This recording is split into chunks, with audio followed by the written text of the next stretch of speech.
Setiap perusahaan akan berusaha mengendalikan seluruh aktivitas personelnya dengan sebaik-baiknya, baik itu yang menyangkut aktivitas keuangan maupun non-keuangan. Pengendalian ini akan dilaksanakan melalui suatu sistem yang disebut dengan sistem pengendalian manajemen. Dengan adanya sistem pengendalian manajemen ini, maka pihak manajemen perusahaan dapat memastikan apakah perusahaan telah melaksanakan visi dan misi serta strategi perusahaan yang telah direncanakan sebelumnya atau tidak. Pelaksanaan visi dan misi strategi perusahaan pada akhirnya akan bermuara pada pencapaian tujuan dari perusahaan itu sendiri.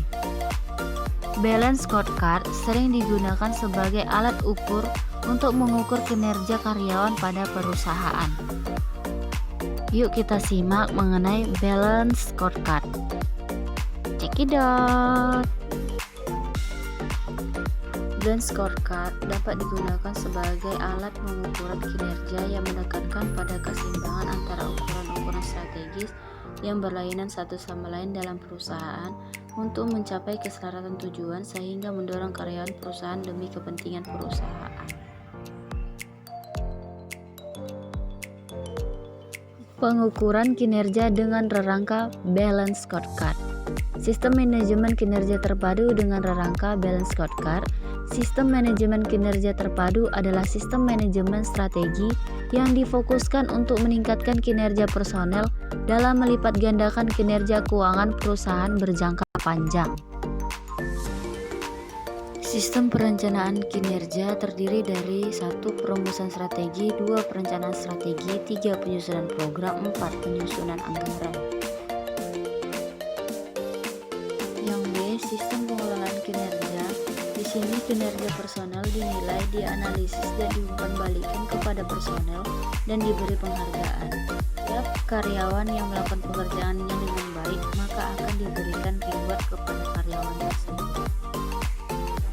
Model dan siklus manajemen kinerja terdiri dari yang pertama misi, tujuan dan strategi perusahaan, kedua rencana dan tujuan pengembangan bisnis, kemudian kesepakatan kinerja dan pengembangan terdiri dari persyaratan kepatuhan dan standar kinerja, serta bukti kompeten. Kemudian pengembangan aksi dan kinerja, monitoring dan feedback, penilaian gabungan dan review, rating, kemudian financial reward. B. Ukuran pengendalian kinerja dengan rangka balance scorecard. Yang pertama, perspektif keuangan. Ukuran kinerja keuangan yang sering digunakan terbagi menjadi 3 bagian besar, yaitu A. Rasio profitabilitas yang mengukur efektivitas manajemen berdasarkan hasil pengembalian yang dihasilkan dari penjualan dan investasi.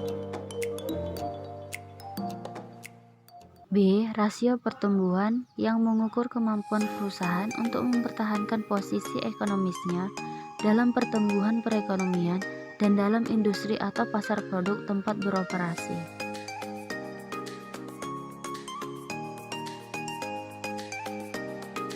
C. Ukuran penilaian mengukur kemampuan manajemen untuk mencapai nilai-nilai pasar yang melebihi pengeluaran kas.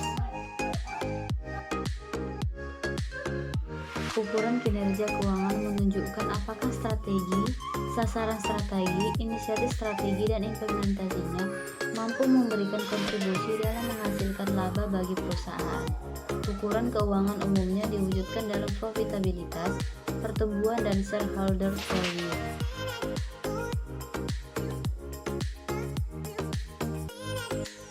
Perspektif customer. Untuk mewujudkan visi customer yang puas, customer harus merupakan fokus strategi. Organisasi harus berangkat dari jawaban atas pertanyaan berikut. A. Kebutuhan customer apa yang kita penuhi? B. Siapakah customer kita?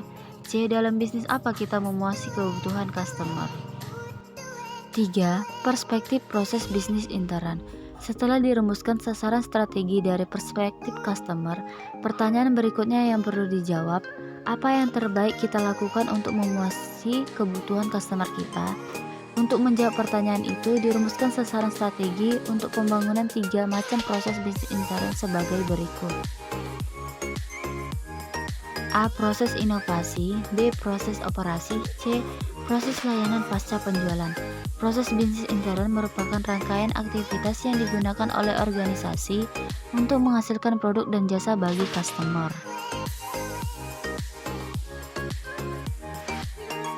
4. Perspektif pembelajaran dan pertumbuhan. Produktivitas personel ditentukan oleh kompetensi personel dan kesediaan prasarana yang dibutuhkan untuk menjalankan proses bisnis intern. Komitmen personel ditentukan oleh kualitas lingkungan kerja yang dibangun dalam organisasi.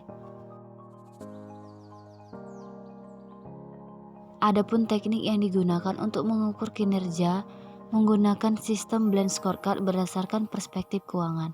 Yang pertama, Return on Asset (ROA) sama dengan laba bersih per total aset dikali 100%. Yang kedua, ROE (Return on Equity). ROE sama dengan laba bersih per total ekuitas dikali 100%. Yang B, perspektif pelanggan. 1. Customer Acquisition (CA), customer baru per total customer dikali 100%. 2. Customer Retention (CR) sama dengan total customer akhir per total customer awal dikali 100%. C. Perspektif proses bisnis internal. 1. Service error rate, jumlah kesalahan yang dilakukan pegawai per jumlah customer dikali 100%. 2. Response time sama dengan waktu per unit produksi. 3. Inovasi produk sama dengan inovasi baru per jumlah inovasi per tahun dikali 100%. D. Perspektif pembelajaran dan pertumbuhan. 1. Employee productivity atau produktivitas karyawan. Produktivitas karyawan sama dengan jumlah pendapatan per total karyawan dikali 100%. Tahap-tahap implementasi BSC. 1. Visi dan misi. 2. Tujuan. 3. Peta strategi. 4. Bobot. 5. Sasaran strategi. 6. Indikator kinerja utama. 7. Program kerja. 8. Target. 9. Realisasi. 10. Skor. 11. Rekomendasi kebijakan organisasi (RKO). Setiap perspektif memiliki 4 komponen penting. 1. Tujuan. 2. Ukuran atau indikator. 3. Target. 4. Inisiatif atau langkah upaya. Manfaat Balanced Scorecard dalam pengukuran kinerja. 1. Mengelola operasi organisasi secara efektif dan efisien dengan cara memotivasi karyawan.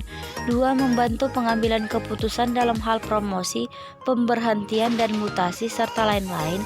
Mengidentifikasi pengembangan dan kebutuhan diklat karyawan. Menyediakan umpan balik bagi karyawan mengenai bagaimana atasan menilai kinerja mereka. Yang terakhir, menjadi dasar bagi pemberian reward ataupun punishment. Nah, itulah mengenai Balanced Scorecard pengukuran kinerja dalam suatu perusahaan. Nah, saya Indra Sumawati, program studi pengolahan konvensi dan acara. Yuk bergabung ke WBI, kita belajar bersama-sama di sana. Belajar di program studi pengolahan konvensi dan acara. Kita akan belajar mengenai hal-hal yang menarik di sana. Yuk ke kampus WBI, ayo ke WBI. Yuk semua, kita bareng-bareng di WBI. Sampai jumpa di WBI. Cek IG-nya Politeknik WBI. Dan bisa juga kamu cek websitenya. Yuk kita lihat ada promo gratis loh di sana. Bisa cek websitenya, di sana akan banyak sekali informasi mengenai WBI. Dan kamu jangan juga sampai ketinggalan, ada potongan-potongan menarik, potongan uang kuliah loh. Di sana banyak diskon, kamu jangan ketinggalan.